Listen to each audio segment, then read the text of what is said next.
You are listening to the best of the Classic Metal Show podcast. Catch the Classic Metal Show every Saturday from 9 p.m. till 3 a.m. Eastern Time over at www.theclassicmetalshow.com. The following podcast is sponsored by the Pennsylvania Coin-Operated Gaming Hall of Fame and Museum, located in Hopewell Township, Pennsylvania. Over 400 video games and pinball machines there for you to play. It's all vintage. It's all good. So come on out and play it over at the Pennsylvania Coin-Operated Gaming Hall of Fame and Museum, located in Pennsylvania. For more information on the Gaming Hall of Fame, go to www.coinophof.com. And now let's get to it on another edition of the best of the Classic Metal Show. It's Rat right here on your Classic Metal Show with Tell the World. Now, tell me if that doesn't sound like She's Got Looks That Kill. Kind of sounds like Motley Crue a little bit, doesn't it? So, anyway, there's Rat for you. I've invited Stephen Piercy to be a part of the Classic Metal Show, and we'll probably have him on in like a week or so. I guess his tour kicks off in about a month, and then he's releasing individual songs from his upcoming CD just called Smash. So looking forward to having Steven on the show. Should be good. Were you going to tell me you were coming back? I hit the wrong I hit the wrong screen.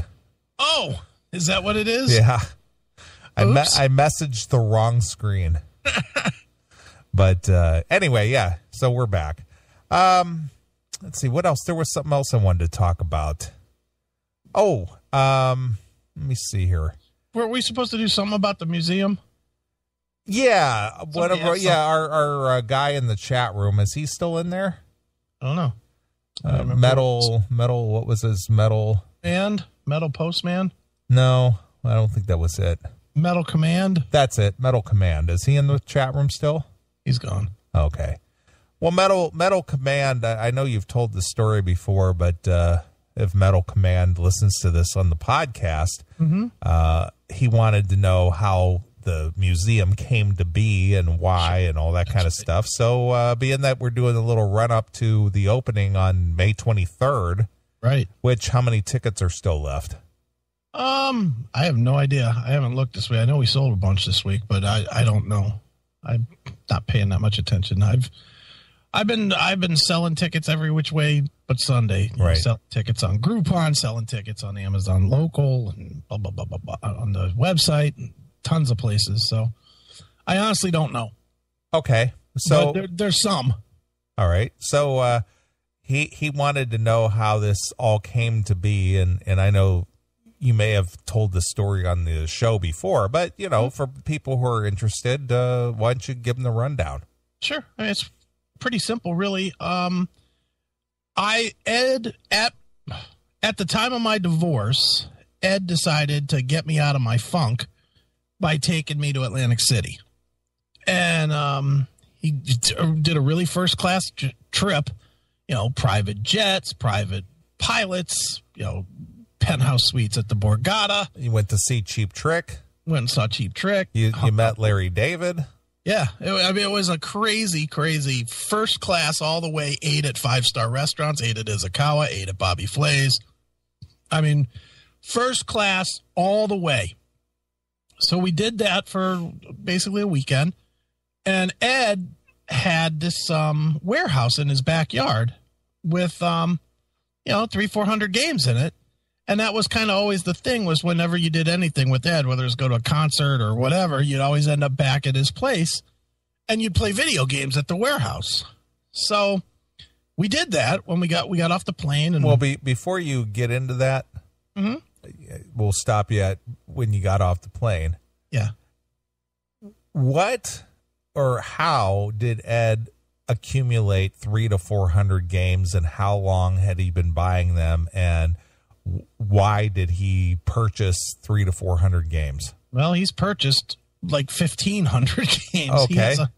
He has another place that literally is an old department store. Okay. 3-floor department store that is completely filled. Now, with is that building his? He rents it. He rents the space. Okay, so he leases an old department store. Yeah, just to store his spares. Okay, now again, we've gone through this about the involvement of wives and girlfriends and things like that. I'm surprised that that a wife would go, you're leasing a space to basically warehouse a bunch of games. Yeah. So what's the end game here? Well, his wife is pretty willing to put up with this. Well, apparently, I guess, because she's been doing it for a while, and I get, you know what, man? One of the few that actually understood what she was getting when she bought the ticket, so to speak, because Ed was doing this long before he met Jody. Okay, well, it's kind of like me with the CMS. Yeah, exactly. So when I meet a new chick, I always tell them, yeah, this ain't going. This ain't going. I was doing this before I met you. Yeah. And if this is a problem, I'll be doing it after. You need to let me know, because it's not either you or the show, because it's going to be the show. Yeah, exactly. You will always lose that battle. Pussy is replaceable. I'm sorry to tell you, girls, but there's another one. There's another one out there. There's only one CMS. Okay. Very nice. That's the way it is. Hey, I'm living that way now. It's like there's only one Lemmy. Yeah. Exactly. There's only one Dio. Yep. There's only one CMS. That's right. You chicks are replaceable. Sorry. I love you girls. I love your pussy, but not that much. Not enough to say, well, it's either me or the show. Well, it was nice knowing you. Thanks for the snatch. All right, let's play this game. I'm curious on this. Let's say you met a chick that you liked a lot. Okay, and I have had the last one. I don't want to go all the way to the whole show, though. Yeah, because that's a bit extreme. Okay, let's see what you would be willing to give up for a chick. Would you give up? I'll start with the obvious. No. Would you give up your Dokken collection? No, absolutely not. L.A. Guns. Well, I'm just going to, before we even get through this whole list of giving up this and that, yeah, I'm not willing to just give up anything in order to have a relationship with some chick, because I would have to compromise something that's a part of me to allow something that didn't exist before to exist. Well, I'm going to say this chick is everything you want, except she can't take whichever band. And that's kind of the game I want to see here. Okay. Would you give up if this chick is pretty much perfect, except she can't handle you having LA Guns CDs? No, because the thing is because here's the thing. It's you just, if I wanted that, is that such a big deal? Is that a deal breaker for a relationship? Well, it depends on why she doesn't want you to have it. But it doesn't matter. I mean, if something as simplistic as enjoying a band or liking an artist or whatever the case may be is a deal breaker, there's something wrong with that person, and maybe I don't want them around for the long run. But maybe Phil Lewis fucked her grandmother or something. You know what? It still wouldn't matter to me. It's politics that have nothing to do with me. All right. So even like McQueen Street, you'd still put her to the curb. Well, no. I mean, I'm not a big fan. I mean, but it doesn't matter. Right. It doesn't matter. If I have to have a relationship on condition of, then I'm not going to have the relationship. I'm with you. Believe me, I'm with you. I'm not into conditions. I'm not doing this whole condition thing. Right. And I'll give you a prime example. Okay. I'm not a smoker. Okay. Okay. It seems like I'm going to go back. I'm trying to think. I got 1, 2, 3, 4, 5, 6, 7, 8 eight chicks that I had some kind of a relationship with were all smokers. Really? Yep. And you put up with that? I did put up with it, but I didn't say, well, if you don't stop smoking, we're breaking up. Right. I'd never put that condition on them. Okay. However, I did encourage them to stop smoking. Yeah. But because I knew that was something that probably wasn't going to happen. Right.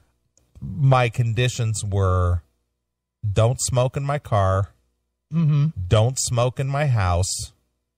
Right. And if you're going to do it, I would prefer you do it outside or away from me.